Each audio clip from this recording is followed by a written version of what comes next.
Hi everyone, আজকে রান্না করব চিংড়ি দিয়ে মিষ্টি কুমড়া ঘন্ট। খুব শর্টকাট এবং সিম্পল রেসিপিগুলো শেয়ার করি, যেটা খেতেও খুব মজা লাগে আবার সময়ও কম লাগে। তবে এটা পুষ্টিগুণে ভরপুর।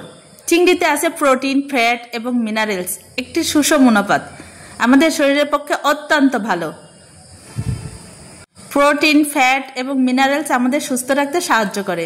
নিয়মিত চিংড়ি খেলে এই ভিটামিনগুলোর চাহিদা পূরণ হবে। এটি প্রোটিনের খুব ভালো উৎস। মিষ্টি কুমড়ার সঙ্গে চিংড়ি মিলেমিশে একাকার, একদম দারুণ একটা রেসিপি তৈরি হয়। চলে যাই মূল রেসিপিতে। প্রথমে আমি মিষ্টি কুমড়াগুলো একটু মোটা মোটা মানে মিডিয়াম এইভাবে কেটে নিয়েছি।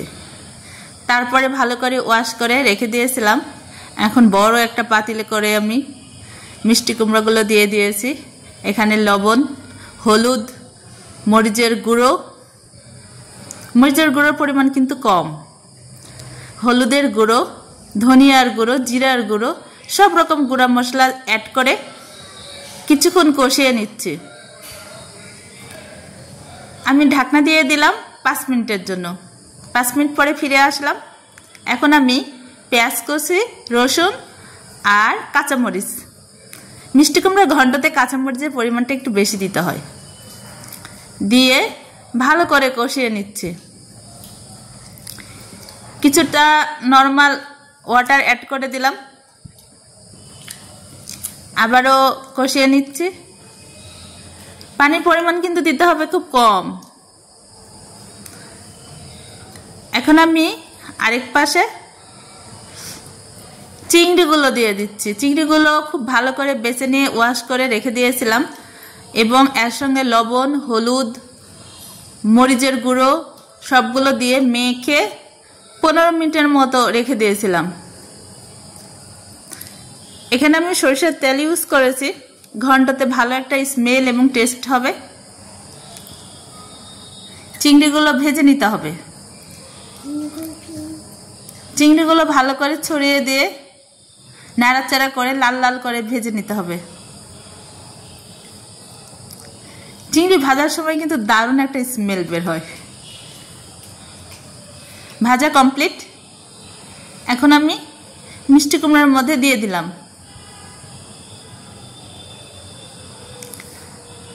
আর একটু লবণ অ্যাড করে দিলাম।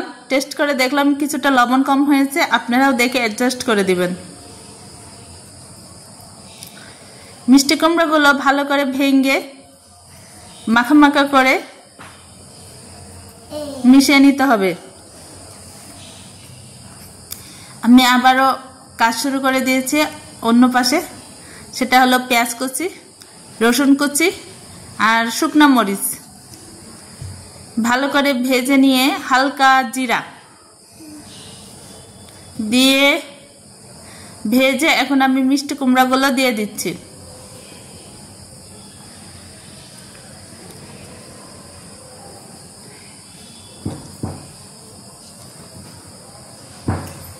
এখন ভালো করে নাড়াচাড়া করে আবার কিছুক্ষণ ভেজে নিচ্ছি।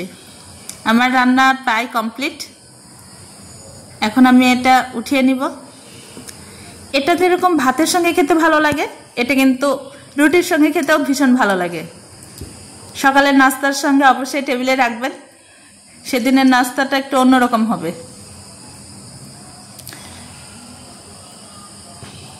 আপনারা অবশ্যই এই সিম্পল রেসিপি রান্না করে খেয়ে দেখবেন। আবার দেখা হবে নতুন কোনো রেসিপি নিয়ে। ওকে, ভালো থাকবেন।